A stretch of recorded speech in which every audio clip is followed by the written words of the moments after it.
Do you know that billions of connected devices around the world are now collecting and sharing data over the internet?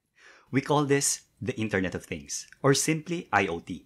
With the emergence of low-cost microprocessors with wireless network capability, pretty much any physical device that you can think of can be transformed into an IoT device, enabling them to be controlled or communicate real-time data even without human interventions.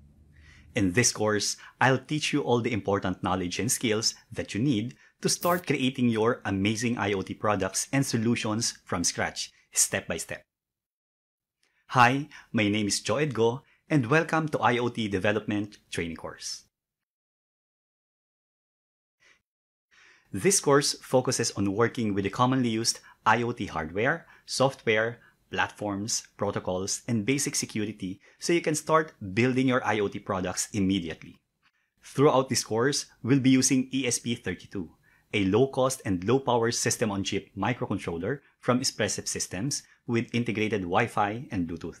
You must know that there are many ESP32 boards out there that you can use, but for this course, I will be using the 38-pin ESP32S Node MCU development board.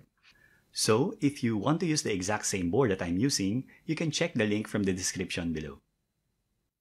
While ESP32 supports multiple programming environments like Platform I/O with Visual Studio Code, but we'll be writing our program for this chip via the Arduino IDE.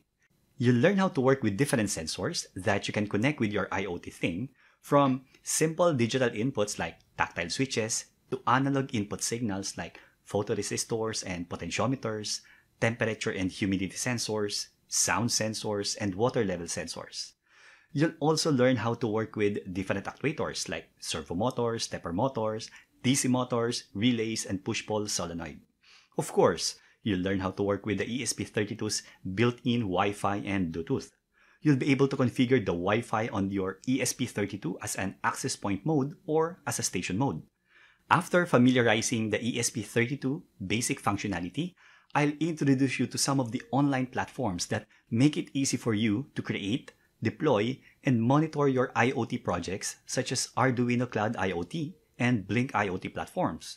With these low-code, no-code IoT development platforms, you'll learn how to build your IoT projects end-to-end seamlessly. This will help you to minimize the complexity of creating the entire application from scratch, thus enabling you to develop faster due to its pre-configured databases and server-side applications, along with drag-and-drop interfaces. This allows you to build web and mobile apps as a dashboard for your IoT projects instantaneously. So, if you're a type of learner that knows very little amount of coding and technical knowledge about IoT development, then this topic should be very interesting for you.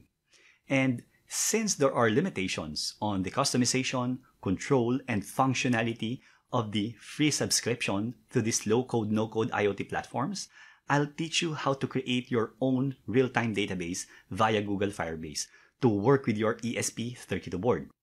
Well, Firebase is an app development platform that helps you build and grow your apps. So basically, it is a toolset that gives you a large portion of services that developers would normally have to build themselves but don't really want to build because they'd rather be focusing on the app experience itself. These include things like analytics, authentication, databases, configuration, file storage, push messaging, and so on. The services are hosted in the cloud and scale with little to no effort on the part of the developer.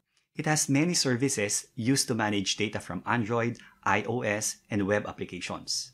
And with this, you'll learn how to build your own mobile application using Android Studio with Kotlin programming, and be able to build your own custom-made IoT solutions with ESP32, Google Firebase, and Android Studio.